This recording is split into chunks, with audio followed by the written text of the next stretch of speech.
This is the Almond Cow, and today we're going to be doing a review to see if it's worth the money. Now, there's one thing about this machine that you should absolutely know before you buy it, and we're going to be talking about that later on.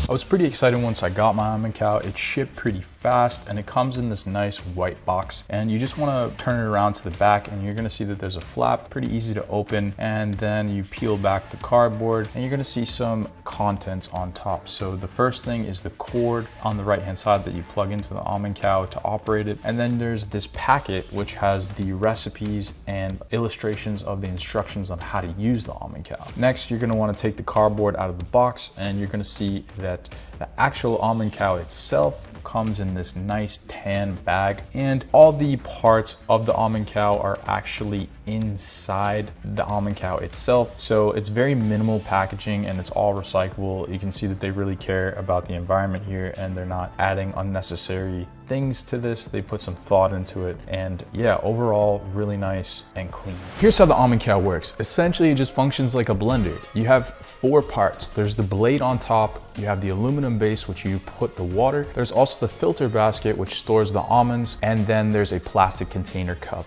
for holding your equipment. Now, when you're making your almond milk, the first thing you have to do is you just pop open the top and then you pour in your water. So when you're pouring your water, they actually give you a set of lines on there. There's a min line and a maximum line. If you fill all the way up to the max line, you're gonna get a more watery tasting almond milk. If you go to the min line, it should taste a little bit more like almonds. Then what I did was I just added a little bit of Madagascar vanilla into the Almond Cow just to give it some flavor. You'll find that if you don't add anything to your almond milks or your nut milks, they will taste pretty bland and watery. So after doing that, the next thing you want to do is you want to just add your nuts to the filter basket. They give you another line so you can see where to fill up. It's usually just 1 cup of almonds or 1 cup of whatever type of nuts you want to use. After that, you're going to want to screw the filter basket onto the Almond Cow blades. This part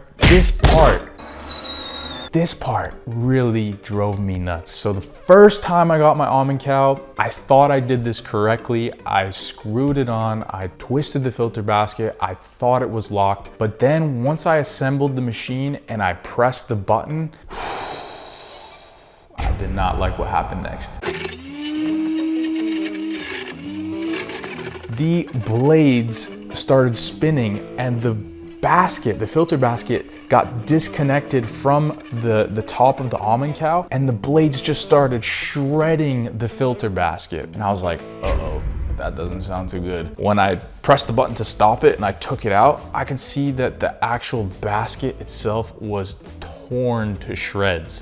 And this absolutely ruined my day because this machine is expensive, and the first time that I use it, it breaks. So naturally I was like, is this something I did wrong? Is this like a defect in the machine? And I think it's not a defect, it's just poor design on their part. And I wasn't the only one that had this problem. I actually went online into a Facebook group and I saw that other people were complaining about this. So I had a friend that bought the Almond Cow a while ago and I asked him if he had this issue, and he told me that he didn't. So I guess it happens to some people and then other people it doesn't. But regardless, I contacted support. They shipped me a filter basket right away. As soon as I got it, I was ready to test this machine again and give it another go. This time I reread the directions, I made sure that I watched videos and that I was going to do it perfectly. I was not going to mess this up again. So the first time, the reason why it broke is because when you put almonds into the filter basket, the blades are hitting the almonds and it's really difficult to kind of wiggle it and get it to twist and lock in place. So what you have to do is you have to tilt it a little bit to one side, and what that'll do is it'll cause the almonds to fall out of the center a little bit, and that way you can get a better seal with the contacts and twist it on. Now this time I didn't have any issues doing that. However, I will say that when I twisted it on, I made sure that it was a super tight seal. And the thing about this is that if you twist it on too tight, it's actually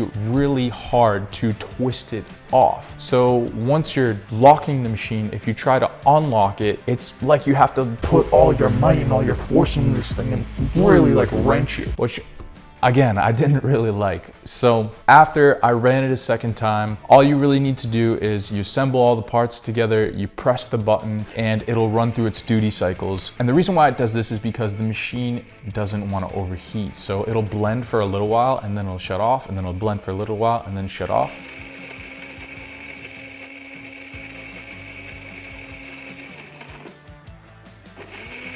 And once the green light stops blinking, that's how you know that your almond milk is ready to go. So taking it out, you can see that the milk is nice and frothy. The filter basket does a good job of separating the almonds from the liquid. And then the next thing you have to do is just clean your machine. So the machine made a lot of cups of milk. It made about 5 to 6 cups of milk. I just poured myself a glass and I tried it out and it was pretty good. I liked it. I will say that it is a little bit watery. What you have to do is you might have to run the machine twice before you pour your first glass. That'll give it a little bit more flavor. After you're done pouring your almond milk out, you're gonna wanna clean this thing. I will say that cleaning is relatively easy, but it's not the best as far as other nut milk makers that I've used. So with this, you're gonna disassemble all the parts and then you make sure that you get all of the pulp out of the filter. One thing you can do is you can put the pulp inside a bowl and you can turn it into a nice little breakfast dessert with a little maple syrup and some fruit. I really like that. After, you just wanna run all your parts underneath some water and make sure that they're all clean. You'll notice that the Almond Cow is pretty big and bulky, so if you have a small sink, it could be a little bit of a pain to do this, to try and get everything underneath the sink sprayer, but I didn't really have any issues with that. We gotta talk about the pros and the cons to using the Almond Cow. And the first pro is pretty obvious. You can make huge batches of nut milk with this. So you can make about 5 to 6 cups per go, and that's enough for the whole family of 3 or 4, depending on how many people you have in your household. The second pro to using Almond Cow is that you don't have any preservatives, there's no added sugars, and there's no gums inside this thing. What you see is what you get, so you can have some nice, healthy nut milks to enjoy. Another pro to the Almond Cow is that operating it is pretty simple. It's just one button, you hit it and milk comes out.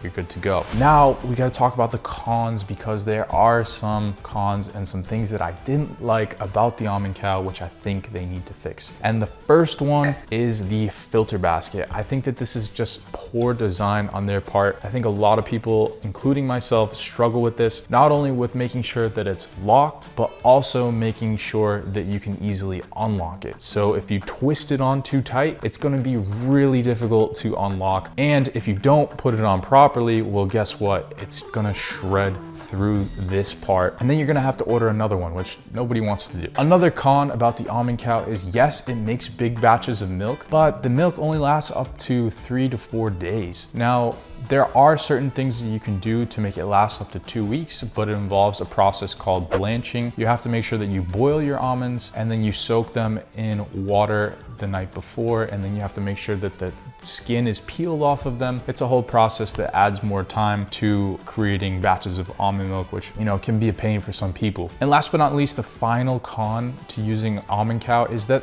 the milk comes out pretty watery. So you have to really run it 2 times through the machine, and you can make these big batches, but it does come at a cost, right? So when you're making large batches, you're adding more water, and I think that's why it tastes more watery. And another thing I will say is that there is some separation between the almonds, the water, and whatever you add to this. So I added Madagascar infused maple syrup to give it a nice flavor, and I noticed that there was a lot of separation going on, and I actually put all the contents inside a blender bottle and shook it up, and that way I was able to get sort of like a nice mixture where I could taste all the different flavors. If you just let everything settle to the bottom and you take a sip from the top, it's gonna taste very watery, and you might not like it. The last con is you just have to be careful cleaning the machine. There's electrical outlets on top of it, and if you get them wet and then you plug it in, it could be a disaster. Before we dive into the final verdict, if you're looking to purchase the Almond Cow, I've got a link in the description below. Go ahead and click that. Now we gotta get straight to it. So, knowing everything that I know, is it worth it? Would I purchase the Almond Cow again? And the answer is, it depends, right? So if I have a family or I have kids and I wanna make large batches of nut milk,